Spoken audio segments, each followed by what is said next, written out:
पुरुषोत्तम मास क्या है? हिंदू पंचांग मुख्य रूप से चंद्रमा की गति पर आधारित है। एक चंद्र वर्ष लगभग 354 दिन का होता है, जबकि सौर वर्ष लगभग 365 दिन का होता है। दोनों में लगभग 11 दिनों का अंतर रह जाता है।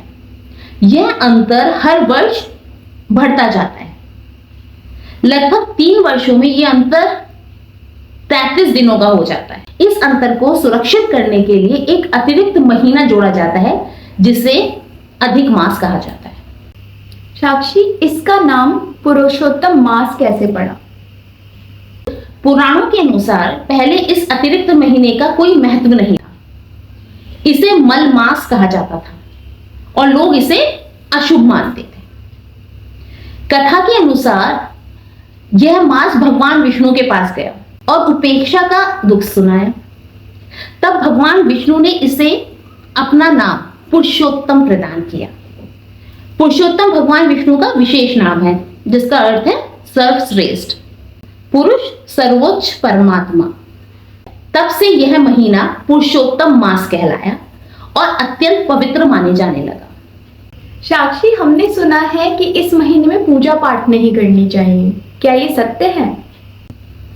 इस महीने में हमें भगवान विष्णु की पूजा, विष्णु सहस्त्र का पाठ, गीता का अध्ययन, विष्णु मंत्र का जाप, तुलसी पूजन, दान पुण्य, अन्नदान, वस्त्र दान, गौ सेवा, जरूरतमंदों की सहायता, ये सब करना चाहिए।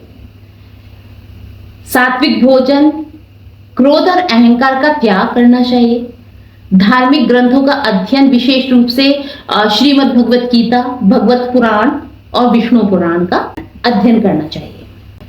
इसमें कुछ मांगलिक कार्य को टाला जाता है, जैसे विवाह, गृह प्रवेश, मुंडन, नए व्यवसाय का शुभारंभ, बड़े मांगलिक संस्कार।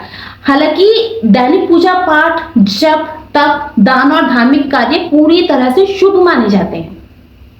वैसे इस महीने का मुख्य उद्देश्य केवल पूजा पाठ नहीं, बल्कि आत्मचिंतन है। यह महीना हमें सिखाता है कि जीवन में भक्ति का महत्व क्या है। धन और सफलता से अधिक मूल्यवान आध्यात्मिक उन्नति है। ईश्वर के प्रति समर्पण मन को शुद्ध करता है।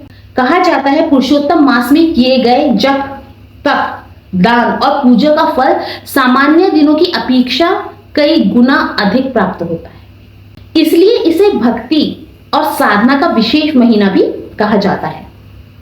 पुरुषोत्तम मास कोई साधारण महीना नहीं, बल्कि हिंदू धर्म में आत्मशुद्धि, भक्ति, दान, भगवान विष्णु की आराधना का विशेष अवसर माना जाता है।